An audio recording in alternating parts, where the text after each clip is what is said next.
Welcome to this very important video where I will talk about how you can meet God. I will talk about how you can get a relationship with God.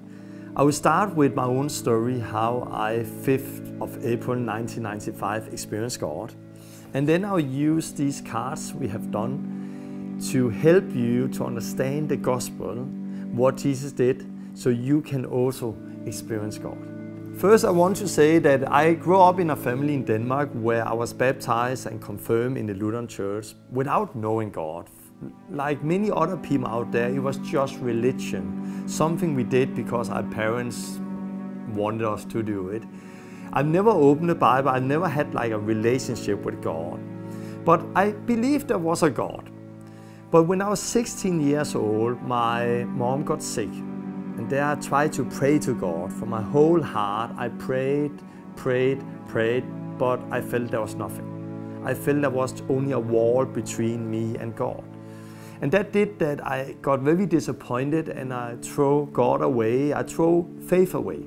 And I was convinced there was no God because I have not experienced Him. I tried, I prayed, nothing happened. So I was an atheist with faith that there was no God.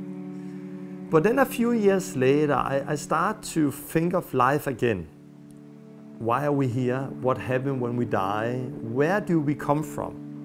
If I look at this set of cards here, there is a picture on the front page here. This picture is a proof that there was somebody behind a computer making this picture. This picture cannot come by itself. And I start to think of that. Yes, out of this picture, I just know there is a designer, but I don't know who the designer is. I don't know if the designer is a man or a woman. I did not see anyone standing with a brush and painting it or standing behind a computer and putting it up. I have not seen that, but I know that it happened. Why? Because I have the proof here. But if this have a designer and this cannot happen by itself, what about me? What about the body of us, our body? What about the human DNA? What about everything we see around us with the universe, with the world today? How can we believe that everything we see around us is just random, without any designer? It just came by accident. And the more I start to look into that, the more I got convinced that there must be something. There must be a God. There must be something behind all of this. And I fall away as an atheist and start to believe in something. But I did not know what that was. So one night in desperation, I look up in the sky and say, come on, God, if you are there, come and take me. I want to know you. But when I said that, I was thinking of UFOs will come and beam me up and fly away with me, or big angels. Actually, I did not know what to believe. I did not believe in Jesus. I did not believe in the Bible. Why? Because I thought I had tried that. I did it. I did what the Lutheran Church told me to do, what religion told me to do. It didn't help me. It didn't make God real. So all of that I had thrown away. But I still believe there must be something. Short time later, I visited a friend who had his Bible laying on his bed. And when I saw that, I thought, come on, you're crazy. You cannot believe in the Bible. The Bible is a book for old people. But then he told me something interesting. He told me, Torben, I have met God. I said, no. You can believe, but you cannot meet. You can believe in God. Faith is like sitting in a church, believing in something you don't know if it's real or not. And that day you die, you will find out that you have been cheating. It was my definition of faith at that time. But he was changed. He talked about Jesus in a personal way. Something had happened in him. But I was convinced he was brainwashed, so I tried to make him normal again. But then I saw a program on TV where somebody got prayed for and a person experienced God. I saw a young girl where a tear ran down her cheek. When I saw that, it did something in me. I'm like, this is real. Like, she have also experienced something. Here I am. I'm baptized in the Lutheran Church. I'm confirmed. I was an atheist a few years, but I've never experienced God. But can you experience God? And it just did something in me. And I was like, if you can take him and feel him, if you can experience him, I will have it. I want proof. I want to have him if he's real. And the day after, I went with my friend to church. And I came into a church, first time ever like that, where people were standing with their arms lifted and somebody was speaking in tongues. And I was thinking they are crazy, all of them. But at the same time, I saw something in their eyes. I saw life in their eyes. I saw they had something I did not have. I saw they talked about God in a personal way, a way I have never heard before, like they knew him. That day, that evening, 5th of April 1995, I gave my life to Jesus. I repented and God came. I stood with my eyes closed and the Holy Spirit came into my body and I fell to the floor. And it was like a light came into me and I got the most incredible experience through my whole body. And I knew this is God. This is God of the universe who's touched me right now. When I stood up after a few seconds, my life was changed. And I could never be the same again. My life was completely changed. Now I did not hope there was a God. I knew he was there. Why? I have experienced him. He have changed me. He changed me from inside and out. And from there, I started to live a different life. I could not live in sin as I did before. I started to change. The fear of hell, the fear of dying disappeared. I experienced a relationship with God as we read in the Bible. A few months later, I was to a Christian concert and I was standing worshiping God and there God spoke to me for the first time. I heard him say, "Torben, the one who's standing behind you is going to be your wife someday." And I was like, what? And I turned around and like, oh, my wife. My wife is standing behind me. And I just knew it was going to be my wife. I smiled to her that evening. I did not talk with her, but I said to my friend on the way home, "Hey, I just met my wife. I don't know her name. I don't know how old she is. I don't know where she's from. But God has said that girl is one day going to be my wife." I came home and I said, "God, thank you for the girl in the yellow dress. You had to put us together." And he did that. And today we have been married 23 years, had 3 kids and 2 grandkids. My life got changed. Jesus have changed my life. Like he have done with millions of people all over the world. There is millions of people who have experienced God. But there's also many people who are still in religion, who have heard about Jesus, who have heard about God, who know about the Bible, but have never experienced him, don't know him. And what I would like to do now, I would like to use some cards we have made. It's just simple cards with some pictures on, but it's very good to illustrate the gospel. And I would like to show you what the gospel is all about, to illustrate what it is Jesus did, so you know what you need to do to experience him. God, he was in the beginning, and God, he created heaven and earth. And read about that in the beginning of the Bible. And he created a garden, and in the garden he put the tree of life. And he put the tree of knowledge, good and evil. And he put many other trees. There in the garden he put man. And he put man in the garden to walk with him. And we read in the Bible how man have fellowship with God. How man walked with God. And everything was perfect. The world God created was a perfect world. There was no sickness, there was no death, there was no wars, there was no rape. There was not like we see in the news today. Everything was good. And man was supposed to eat of the tree of life and live forever. But man took of the wrong tree. They sinned against God and everything changed. Before man was open to God, but now they changed. They became dirty. They changed. Before they had a heart, soft heart, but now they got a stony heart. And God then said, oh, if man now eat of the tree of life and live forever, we will always have a problem with sin. And because God did not want man to live forever because of their hardness of heart, we were thrown out of the garden, and he set angels to keep them away from the garden, away from the tree of life. And now we had a world that was very different than the world God created it. In the world, people got kids and they started to kill each other, who got kids, who killed each other. And suddenly we had a world with a lot of evil.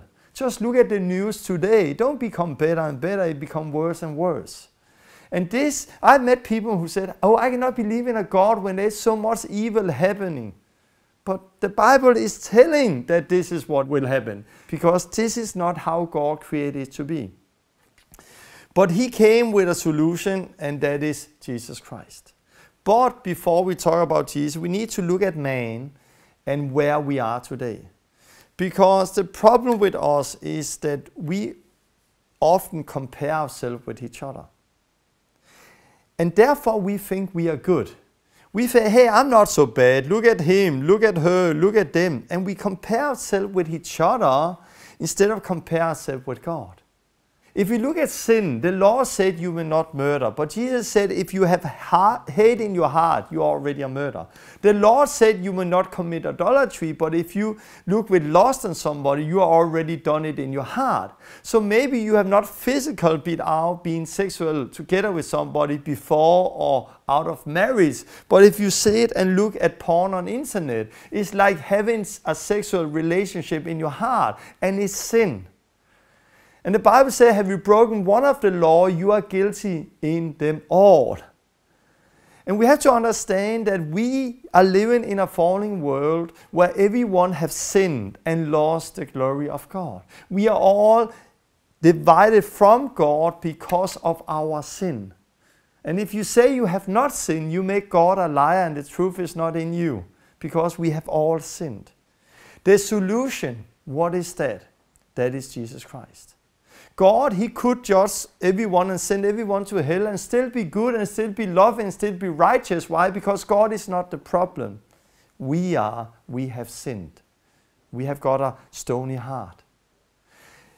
But then God did something amazing. He gave his son Jesus Christ. Jesus came down here on earth and he walked here among us. But where we have lied, where we have stolen, where we have broken God's law, he kept it. He was without sin. When he was around 30 years old, he got baptized in water. When he came up again, the Holy Spirit came over him like a dove.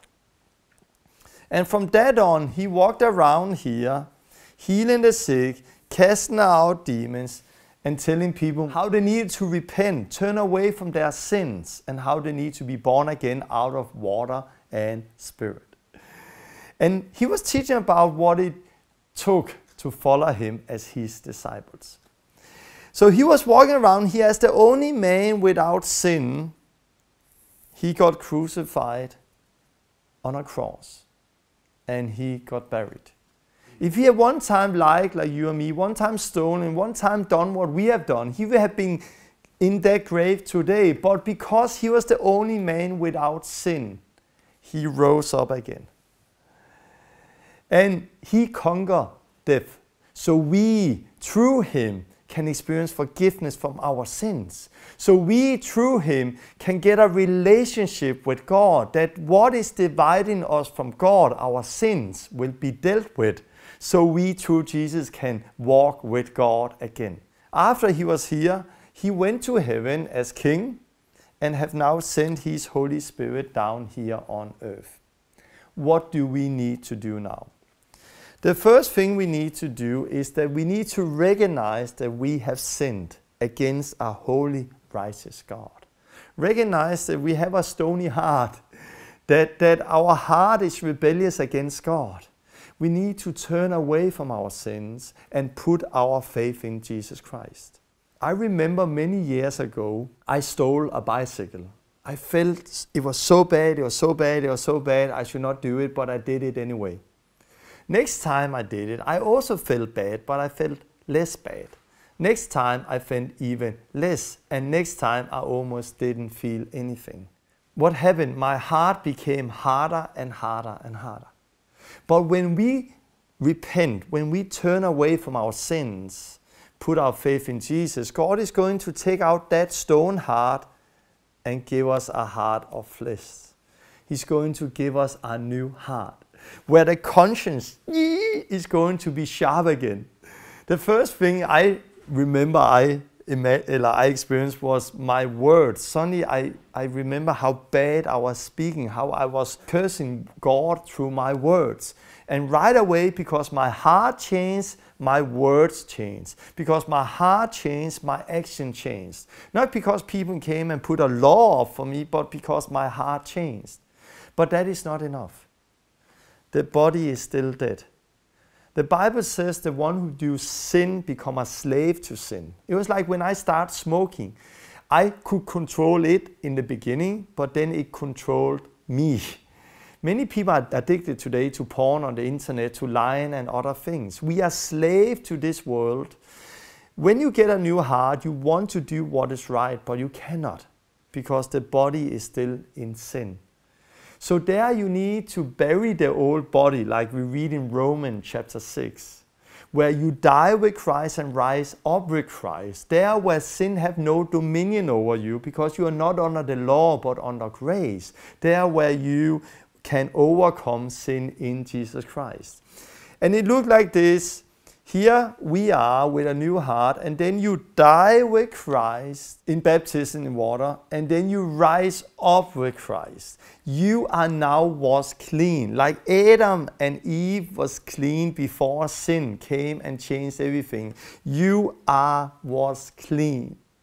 And that is really amazing. And babies cannot get baptized. You have to repent first before you can get baptized. And it was what was wrong with me. I have never heard of repentance. I just got water on the head when I was a baby in the Lutheran church. But that is not life-changing. That is not baptism. But the real repentance, the real baptism, that is life-changing. So now you are washed clean. The old thing is dealt with. But this is not enough. Like the Holy Spirit came over Christ, the Holy Spirit needs to come over you. Where you are now filled with the Holy Spirit, and you now have the Spirit, the Holy Spirit in you. And now it's you who are walking here on earth, like Jesus was walking on earth, as his disciple, as his apprentice, learning to walk like Christ, learning to live a holy life, to walk by the Holy Spirit, to preach the gospel, to heal the sick, to do what Jesus did. And then other people repent, see their sins, turn away and get a new heart. Then they get baptized to Jesus Christ, and then they rise up again, and then they also experience the Holy Spirit come over them, and the kingdom of God is growing.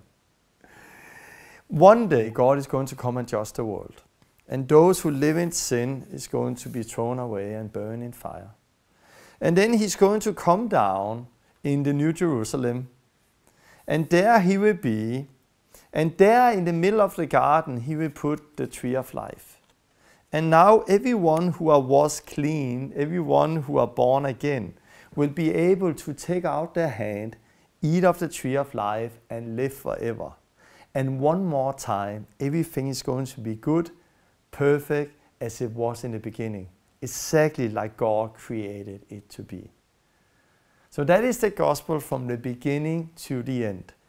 How God created us with fellowship with him, but sin came and destroyed it all through Adam. And now because everyone has sinned, death have come to all men. And you know, 150,000 people die every day. One day is your turn, is my turn to die. But the good news is that there's forgiveness in Jesus Christ. He came, he gave his life for us, so we can experience forgiveness. And it's not enough that you read about it. It's not enough that you hear about it. You need to experience it. You need to be born again. I don't know where you are in your life. Maybe you are here. Maybe you are the one with the stone heart who are not born again, who are not baptized, who are still in your sins. You need to repent. You need to turn away from your sins to Jesus Christ and experience the new heart, experience the forgiveness. And it's your decision. And God is a holy and righteous God, and He is going to judge people for their sins. Maybe you are there. Maybe you have already turned away from your sins. And maybe God have given you a new heart, a new conscience. But you are still fighting with sin. You don't feel you are free. Why? Because you are never, after you repented, washed away the old man. You are not walking in the freedom God has for you. If you are here, then you need to get baptized with full immersion underwater to Jesus Christ. Or maybe you are baptized already and have got a new heart, but you have not got filled with the Holy Spirit. You have not got baptized with the Holy Spirit yet. And you don't walk the life we read about in the Bible, the life we read about in the early church, where people was led by the Holy Spirit, healing the sick, casting out demons, and was living this supernatural life in fellowship with God. Or maybe you have it all and are living as a disciple, and you are growing as a disciple, and every day you grow and you walk more and more like Jesus. I would recommend you to go in and see some of the movies we have. We had 3 movies. The last movie is called The Last Reformation, The Life. And there you see about this life we read about in the Bible, how we went around and preaching the gospel and healing the sick and casting out demons. You see in this movie how people repent, how they get born again by getting baptized in water and receiving the Holy Spirit. One of the things you see in The Last Reformation, The Life is the known singer Lou Bega, who's known for the song Mambo No. 5. You see there how we did what we read in the Bible in Luke chapter 10, how we went in to find a person of peace, and how we in their house was sitting and eating and drinking what they were serving, like Jesus said we should do, and how we were healing the sick and preaching the gospel. Lou Bega and his family repented, got baptized in water and received the Holy Spirit and a total new life with Jesus. And you can also experience this new life. You can also go into our map, tlrmap.com, and there you can find people near you you can contact, you can meet with, who can share a little more about the gospel, who can pray with you, who can baptize you in water and with the Holy Spirit. So it's up to you. Where do you want? Jesus had paid the price to forgive you, to make you a new person. And there is only forgiveness in Jesus Christ, in the cross and what He did for us. And we are here to help you. So contact us, contact somebody near you, and make sure that you also experience this new amazing life with God. God bless you.